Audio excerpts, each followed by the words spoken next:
E aí, hoje a gente vai mergulhar na história de uma figura, assim, fundamental na formação do Brasil. Pensa só, um cara que foi padre, poeta, fundador de cidades e até diplomata no meio de um monte de conflitos. É isso mesmo, estamos falando de José de Anchieta. Tá, mas quem foi de verdade essa figura tão cheia de facetas a ponto de ganhar o apelido de Apóstolo do Brasil? É isso que a gente vai desvendar agora, para entender as várias camadas da história e do legado dele. Pois é, não dá para colocar o Anchieta numa caixinha só. Ele foi um padre jesuíta, claro, com uma missão de fé. Mas também foi poeta, um dos primeiríssimos da literatura brasileira. E não para por aí. Foi um desbravador que ajudou a criar São Paulo e o Rio de Janeiro, e ainda por cima, um negociador que ficou ali, no meio do fogo cruzado entre indígenas e colonizadores. Para a gente entender como ele virou tudo isso, a gente precisa voltar lá no comecinho, na jornada dele como um jovem estudante, lá nas Ilhas Canárias, até a chegada num continente, uau, completamente novo e cheio de desafios. E a trajetória dele foi assim muito rápida e decisiva. Ele nasceu em Tenerife, na Espanha, mas foi estudar em Coimbra, em Portugal, que era um baita centro intelectual da época. E lá, inspirado por aquele fervor religioso todo e pelas cartas que lia de outros missionários, ele entrou para a Companhia de Jesus, com só 17 anos. E olha só, apenas 2 anos depois, com 19, ele já estava embarcando para o Brasil. E um detalhe curioso, ele veio também por recomendação médica porque achavam que o clima daqui podia fazer bem para a saúde dele. Agora, imagina só o Brasil que o Anchieta encontrou em 1553. Não era, nem de longe, uma página em branco. Pelo contrário, era um território super complexo, pulsando com dezenas de povos indígenas, cada um com sua cultura, sua língua. E para complicar, tinha a chegada dos colonizadores portugueses e franceses disputando cada palmo de terra. Isso criava um cenário de alianças e guerras o tempo todo. Foi nesse verdadeiro caldeirão de conflitos que o Anchieta começou a missão dele. E olha que interessante, uma das primeiras grandes missões dele não foi só catequizar, não. Foi literalmente construir. Vamos ver agora como ele se tornou uma peça-chave na fundação de duas das nossas maiores cidades. O nome do Anchieta está ligado diretamente ao nascimento de São Paulo e do Rio de Janeiro. Pensa bem, em 1554 ele estava lá, com outros jesuítas como Manuel da Nóbrega, na missa que fundou o Colégio de Piratininga. E esse colégio foi o Marco Zero, o embrião da cidade de São Paulo. 11 anos depois, em 1565, lá estava ele de novo, dessa vez na luta para expulsar os franceses da Baía de Guanabara, o que levou à fundação de São Sebastião do Rio de Janeiro. Mas é claro que a fundação dessas cidades e a expansão portuguesa não foram nada pacíficas, muito pelo contrário, né? Foram processos marcados por conflitos violentíssimos. E aí fica a pergunta, qual foi o papel do Anchieta no meio dessa guerra toda? O cenário era um verdadeiro tabuleiro de xadrez, com alianças bem complexas. De um lado, você tinha a Confederação dos Tamoios, que era uma união superpoderosa de povos indígenas, tipo os Tupinambás. Eles se aliaram aos franceses para tentar brecar o avanço português. Do outro lado, os portugueses não estavam sozinhos. Eles tinham apoio de grupos indígenas rivais, como os tupiniquins. Ou seja, era uma guerra com muitas frentes, todo mundo contra todo mundo. E é bem aqui que Anchieta assume um papel diferente, o de pacificador. Em 1563, no pico da guerra, ele e o padre Manuel da Nóbrega se ofereceram para uma missão que era praticamente suicida. Eles foram até Iperoig, que hoje é Ubatuba, um dos QGs dos Tamoios, para negociar paz. E olha o nível do risco. O Anchieta ficou meses como refém enquanto as negociações rolavam. Isso mostra não só a coragem dele, mas também uma baita habilidade diplomática. Mas a diplomacia não era a única arma do Anchieta. Na verdade, a principal ferramenta dele era a comunicação. Ele sacou uma coisa fundamental. Para cumprir a missão dele, ele precisava, antes de mais nada, entender e dominar a língua do povo que já estava aqui.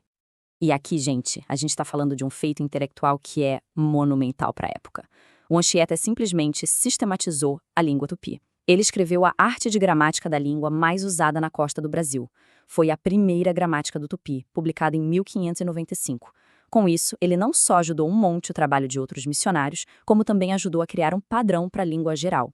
Esse tupi unificado acabou se tornando o idioma mais falado na colônia por séculos, mais falado até que o próprio português. Ok, mas por que todo esse esforço intelectual? Qual era a motivação? Bom, esse trecho da licença da gramática dele deixa bem claro. O objetivo era construir uma ponte para a conversão. A ideia era entender a língua, a forma de pensar dos indígenas, para, como o próprio texto diz, plantar e dilatar a fé cristã com mais facilidade e suavidade. Ou seja, a linguística era, no fim das contas, uma ferramenta para a catequese. E ele não parou na gramática, não. O Anchieta também percebeu o poder da arte como instrumento de ensino, de persuasão. E é por isso que agora a gente vai ver como ele acabou se tornando o pai do teatro e um dos primeiros grandes poetas do Brasil. A metodologia dele era, nossa, super inovadora para a época. Ele pegou o teatro, que já era popular na Europa, e começou a usar para contar as histórias da Bíblia de um jeito que todo mundo entendesse. Mas a parte genial é como ele fazia isso. Ele misturava tudo. Escrevia peças em tupi, português e espanhol, tudo junto, para que tanto os indígenas quanto os colonos pudessem entender a história. E ele não só impunha a cultura europeia, ele fazia o contrário. Pegava elementos da cultura indígena, como cantos e danças, e colocava nas peças. O resultado era uma forma de arte totalmente nova, híbrida e muito poderosa. Fora o teatro, a poesia dele é um capítulo à parte. A grande obra-prima dele é o poema A Virgem. E não é qualquer poema, não. É um épico religioso com quase 6.000 versos, todos escritos em latim. É uma obra de uma complexidade e de uma devoção que são realmente impressionantes. E a história por trás desse poema é simplesmente fantástica. Além da conta que o Anchieta compôs e memorizou a maior parte desses milhares de versos enquanto ele era refém dos tamoios lá em Eperoeg. Imagina a cena.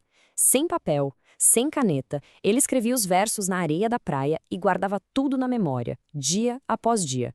É uma história que mostra uma capacidade intelectual absurda e uma fé que, olha, era inabalável, mesmo com a morte batendo na porta. Esse trechinho do poema já dá uma ideia da força poética dele. É uma linguagem de uma devoção muito intensa, que basicamente se pergunta: como é que eu posso ficar calado diante de algo tão grandioso? Bom, depois de uma vida tão intensa assim, fica a pergunta: qual é o legado que o Anchieta deixou? Como é que a gente lembra dele hoje em dia? Vamos fechar essa análise olhando para o impacto da vida e da obra dele. Os números por si só já mostram o tamanho do compromisso dele. Ele viveu 44 anos no Brasil, isso é mais da metade da vida dele. E durante 10 desses anos, ele foi o provincial, que era basicamente o chefão de todos os jesuítas na colônia. Isso mostra não só a dedicação, mas a influência e a responsabilidade gigantesca que ele tinha nas mãos. E, séculos depois da morte dele, em 1597, veio o reconhecimento máximo da Igreja Católica. Em 2014, o Papa Francisco o canonizou. Ele se tornou oficialmente São José de Anchieta. Só que é impossível olhar para uma figura como Anchieta e não ver a complexidade. É uma via de mão dupla. Para a Igreja, ele é um santo. Para a história do Brasil, ele é um fundador. Mas, ao mesmo tempo, a gente não pode esquecer que ele foi um agente do projeto colonial europeu. O trabalho dele, mesmo que buscasse a salvação das almas, também acabou contribuindo para uma transformação radical e muitas vezes para a desestruturação das culturas indígenas. E isso tudo leva a gente para a pergunta final, né? Anchieta foi um missionário devoto, o poeta genial, o educador inovador, o fundador de cidades, mas também foi uma peça-chave no processo de colonização, um processo complexo e muitas vezes violento. Ele não foi uma coisa só. Então, a questão que fica no ar é: como a gente equilibra todas essas facetas na nossa memória histórica? Talvez a resposta não seja escolher um único rótulo, mas sim tentar entender como tudo isso coube dentro de uma única e, sem dúvida, extraordinária vida.